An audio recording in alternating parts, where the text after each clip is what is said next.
Hello, and welcome to SciShow Talk Show, the day on SciShow where we talk to interesting people about interesting stuff and the stuff that they're doing in the world. Today we're talking to Ylva Lekberg. Hello. You are all up in the dirt. Yeah, I work with dirt. So you spend a lot of time, do you spend a lot of time in the dirt? I spend less and less time in the dirt. You know, as a grad student, you spend a lot of time taking soil samples, but now I sometimes try to get other people to do it for me. And what are your titles? Because you have multiple jobs. So I'm a soil ecologist with the MPG Ranch, which is a local organization here in town, and I'm an adjunct at University of Montana. So you study what makes plants go, I assume? Because soil on its own is interesting, but mostly it's all about like, okay, so these things are important. We get our, our furniture and our food from plants. That's true. As a soil ecologist, I like to flip that around. Though, okay. You know, we don't get anything from plants. Very we get it all from the dirt. Well, yes, I would argue that if the dirt isn't right, like plants won't grow. So you need to understand the dirt. And more pointedly, the organisms in it and all the processes. Because it's not like I think of dirt, or I thought of dirt before I took a terrestrial ecosystem ecology class in grad school. I thought of dirt as an inorganic thing. It's just a bunch of, it's mud. It's particles of dead things and sand and rocks. And maybe there's some like macroscopic things in there, and like worms are pooping out whatever worm poop is, which is good, and you think of worm poop as good. But there's, in fact, a lot of life in there, just like we have a lot of life in our bodies helping us make it work. Exactly. Soils. I mean, you can imagine if you didn't have the saprotrophs that decompose. What was that? Saprotrophs, the ones that live on dead organic matter. Okay. We would just have dead organic matter accumulating and we would be drowning in it. But now we have bacteria and fungi that decompose that, releases nutrients that the plants can take up again. Because otherwise, I guess you would just sort of end up with a big pile of dead stuff. Yeah. Nothing would grow. Saprotrophs. Yeah, saprotrophs. And do you study, like, this is mostly what you study? No, actually saprotrophs are more or less unknown to me. I study mycorrhizal fungi. Okay. And they're called mycorrhizae because they're fungus root, mycorrhizae. So they're fungus that live around and hang out with like plant roots? And inside the plant roots. So they're in there? Yeah, they get all of their carbon from the plant. So like we're hearing more and more about like the human biome, where we've got all of this like huge ecosystem living inside and on us, and that is also true of all plants? Yeah, I would say like there's an amazing diversity around plant roots. We have the rhizosphere, that is the area around the root that is affected by carbon that is exuded from the plant, and it's a rich environment. So the plant, there's stuff, like I think of roots as stuff going in. Yeah, but there's a lot of carbon leaking out. Why does it come out? So part of it is you just have dead cells and they decompose, and bacteria and fungi use that. But there's also active exudation of carbon to stimulate microbial activity in the rhizosphere. So they're doing it on purpose. They're doing it on purpose. And up to 30% of the carbon that is fixed in photosynthesis can go to these mycorrhizal fungi.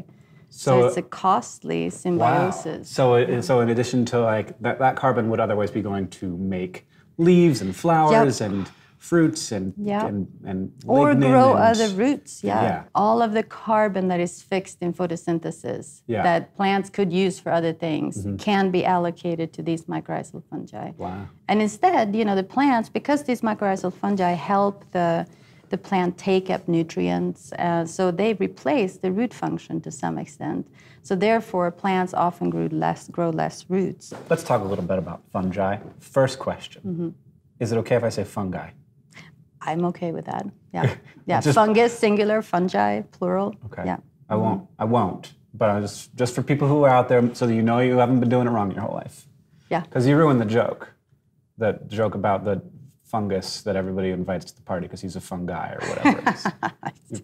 Yeah, I've heard that before. I'm sure you have. I'm super unsurprised. Second, we think of fungus, mostly I'm like mushroom. It's the thing, which is like I can point to it and I can eat it.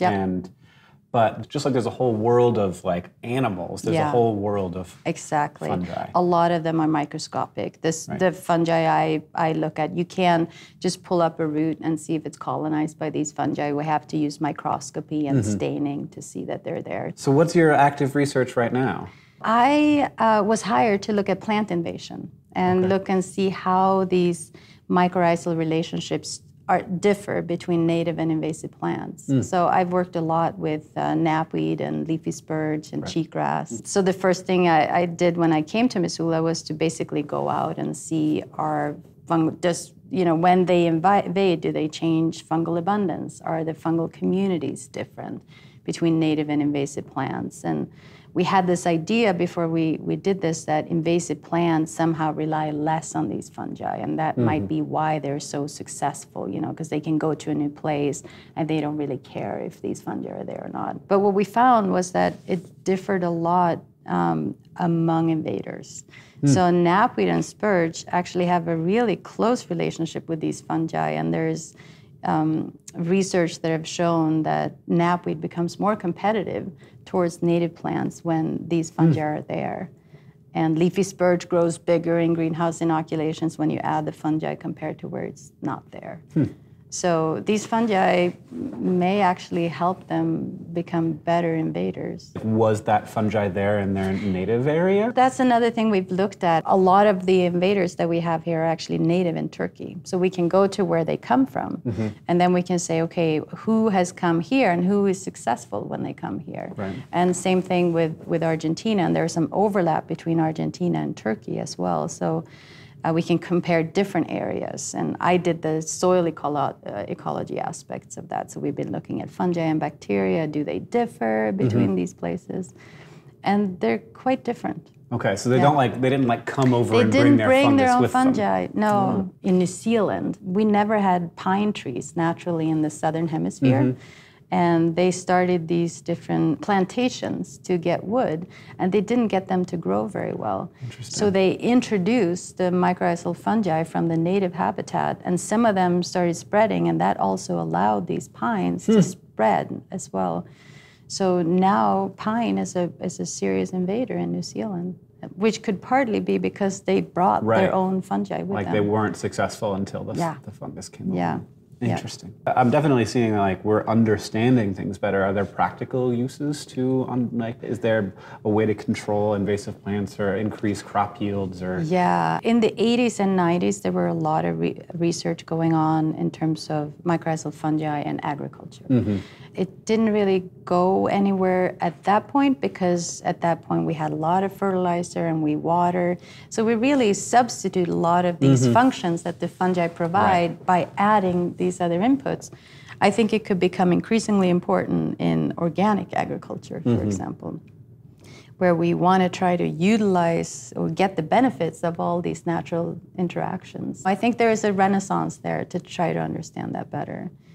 In my work with invasions, the first step is obviously to characterize how does it change, and then once we know how it changed, to try to understand how we can change it back. For example, one thing that we found with knapweed and spurge invasions was that they actually harbor more of these fungi and more diverse fungi than remnant native communities. A lot of people think that you need to reintroduce these fungi after invasion because there's this idea that invasive plants reduce the abundance. But we've shown that it totally depends on what invader is there. So in some cases, you actually have a higher abundance and more diverse fungal community after some invaders. Sometimes I think what is it that makes leafy spurge so good at living, and also knapweed? But the thing that they're good at is not getting eaten by animals. Yeah, so that's the whole enemy release hypothesis, and that's probably the most prominent hypothesis in invasion biology. The whole idea that you escape your enemies and you come and you can start fresh, and everything that you would allocate to defense, you can allocate to growth. Yeah. Leafy spurge, I'm fascinated by that plant though, because it's a powerful enemy. It's powerful. It has deep roots. It does really well under drought. And when you analyze leaf tissue of leafy spurge, it has so much nitrogen in it. It's on par with lupin, which is a nitrogen fixer. Yeah. And we have no idea where that nitrogen comes from. So that's part of what we're looking at on the ranch. I've actually planted leafy spurge and knapweed into experimental plots. That means that you can follow how do they change this soil communities and ecosystem processes, and how quickly do they do it. And even there, we see higher nitrogen availabilities in spurge communities. And So it's not just that they find areas that has higher, they modify the soil condition to make it more fertile. Well, good on them. It's fascinating. If only an elk could eat it, or a cow. I guess is the main concern. Yeah. I mean, the whole question is like, it will eventually find a balance, probably. Like, enemies will catch up, but in the meanwhile, we're trying our best to get rid of them. Just got to genetically engineer a cow with a little bit of goat DNA so that it can handle But would we want to drink the milk, though? That's the question. Then we genetically engineer ourselves so that we can have latex milk, and it's great. And where does it Science solves every problem.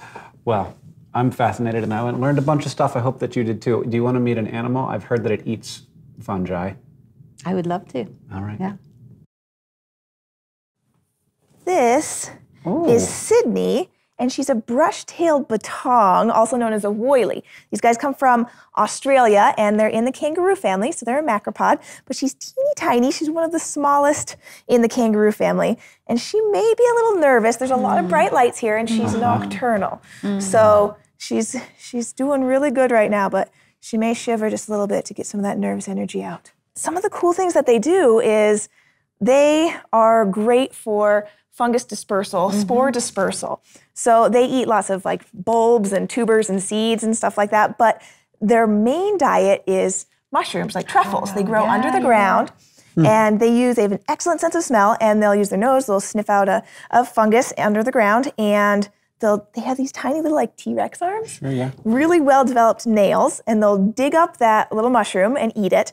And then the fungus has to be digested by special bacteria in their stomach. So they have a really efficient digestive system, I'd say. And so it can to get all the nutrients out, but it doesn't affect the spores. Yeah. So then they'll go around and they'll just poop spores out all over the place. But they also they'll cache too. So they'll grab a bunch of seeds and other stuff, and they'll make they'll put it in little cheek pouches, and they'll go and they'll spit it out. And so they're doing seed dispersal and fungal spores. So they inoculate the seeds at the same time. They do, yeah. So these guys are really beneficial to their environment.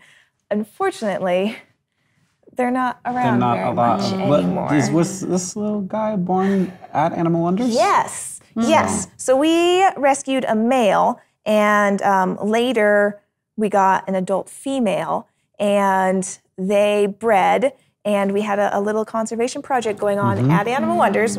She was their 5th joey that they had, and then we sent that pair onto a larger facility so they could continue that process. They're good at it. They are. They have a baby about every 100 days. The gestation is 21 days, and then they give birth. They're marsupials, though. So little tiny little guy crawls up into her pouch, and she does have a pouch. It's almost like you shouldn't count that as I know, right? As gestation. I know. Like possum is like 2 weeks. Gosh. But it's not. Yeah. It's still like. It still is there, but it's so tiny. A pencil eraser. Yeah. It's like a small. It's like a jelly bean, smaller than a jelly bean. Yeah. And but then they stay in the pouch for about 3.5 months, and then they come out and they start hopping around, and then the next one starts developing, and my goodness, they get booted out when the other one. You would think that they would be able to do okay in the wild with that breeding strategy. Them? Like what so initially, the introduction of the red fox. I mean, they're tasty little morsels, and they weren't used to that type of predator. They knocked them down really, really hard, and then they did fox population control, and they came off the threatened list. So in 1996, they were like a huge, celebration, the first Australian mammal that was taken off the endangered species list. Then in 2001, they hit their peak. And since then, it's been just this dread. They've lost 90% of their population. It's just. So is that disease or something else then, or what is it? If they're it's not still fox? studying it. So foxes are still an issue. They think a couple things happened: habitat loss. They changed fire. Where they were doing burns. There's more farmland now. But right now, they think a huge culprit is feral cats. So feral cats are not just preying on them, but they also have several parasites that they spread to these guys. And since these guys dig in the dirt so much, they're getting cat poop on their hands and in their mouth and in their stomachs. And so toxoplasma is one that they're really looking into. It's a parasite that goes into their brain and affects them. So they're not so scared of cats, and then they become even easier prey. But new research is saying there might be a secondary parasite. The woylie Conservation and Research Project is ongoing. They're studying these guys, trying to figure out how we can keep them on our planet. Maybe we can get them reestablished. They breed really well. Most recent research is about 5,600 individuals left. They used to cover 60% of Australia, and now they're in these 3 tiny little preserves. But they are in Europe and America now in breeding, conservation breeding situations. It's nice to have an animal that can at least breed well in captivity. Yes. So maybe we can get to the point where once we get cats and foxes under control. You see how she stands up? Yeah, you're doing so good. Girl. She's our 5th Joey, born at Animal Wonders, so she's been with me her whole life, and she's been doing programs. She's been doing educational programs. We kept her because we'd already sent off a bunch of Joeys to other places. Her DNA is pretty well represented in the genetic pool. Yeah. But we still want to do education with her. So maybe in the future, she may breed in the future.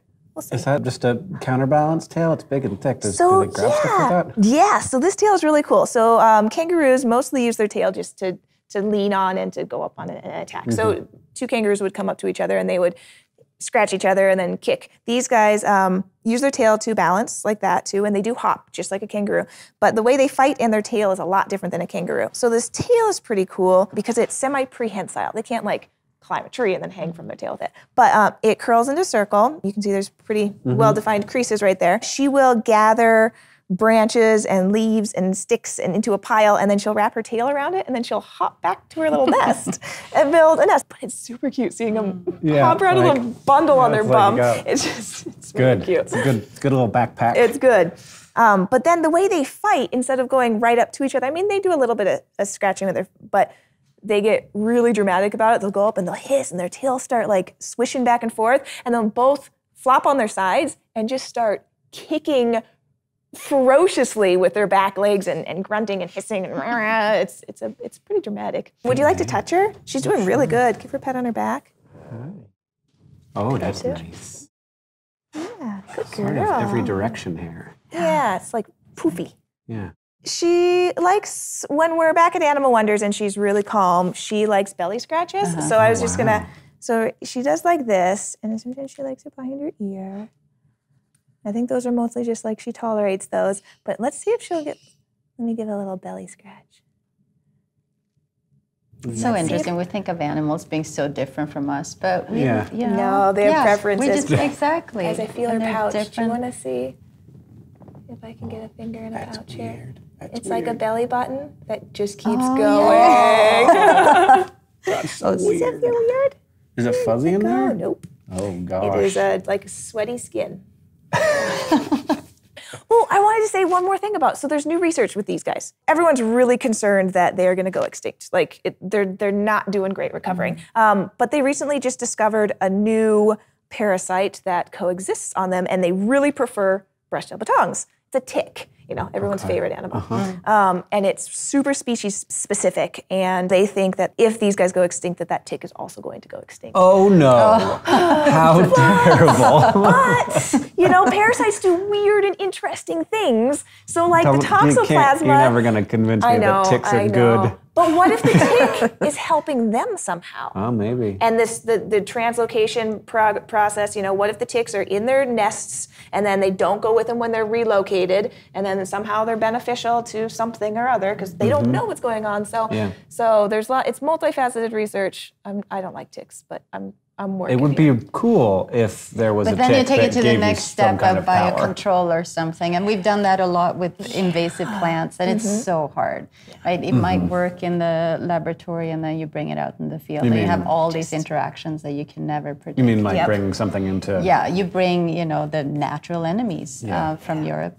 and release them here. Yeah. And then see they're what like, happens. and then they don't have any enemies, and Exactly. they're like, They take over, then you try something else. In some It's cases, terrible. you know, I think it actually has controlled knapweed, and Like to the some weevil? extent, Yeah. I mean, there are about 30 different biocontrols, I think, with knapweed that has been introduced. I think it also is doing something with leafy spurge, because I've tried to establish these experimental plots with leafy spurge seedlings, and you have these beetles come in and they totally disseminate them. The only way I can get leafy spurge to grow out on MPG ranch is to put insecticides on. wow. Yeah, anyway, that's a Weird, side interesting. business, but yeah. And do you know that they're introduced beetles? Yeah, because they don't occur naturally, I hope these guys make a recovery. I Yeah. hope they keep doing research on them. We'll keep doing education, getting people that like these guys because they're super cute. And they do some amazing things. If we can just figure out what's going on with them and get them back out there. That's the thing, though. Like we find out afterwards. You know, there's so many fascinating interactions. You know, in the natural world, And and we we will don't never even know. know about them. I know. Like, if these guys would have gone extinct, we wouldn't have known about the tick. Yeah. Maybe that's a knowledge I can be Liking without. this one. Can you say hi? It was very nice to meet you, Sydney. She's like, what are you doing with that finger? Just pet me. Okay. Just pet me. You get the one over the ear scratches? Okay. Oh. She's like, yes, right there. Right there. Okay. Oh, that's enough. Thank you, Jessi. Thank you. If you want to see more of what Jessi's doing and all of her very cool animals, she has a YouTube channel at Animal Wonders Montana on YouTube. You can search for that. Do you have a paper for us to share? A paper. Yeah, we can put it in the comments or in the description. Sure. Okay. I'll Some send you people one. can read about. Yeah. Okay, cool. Well, thank you very much for joining us. Thank you for watching, for hanging out. There's always more interesting science to be found in the world, and we are going to try to bring it to you at youtube.com/SciShow.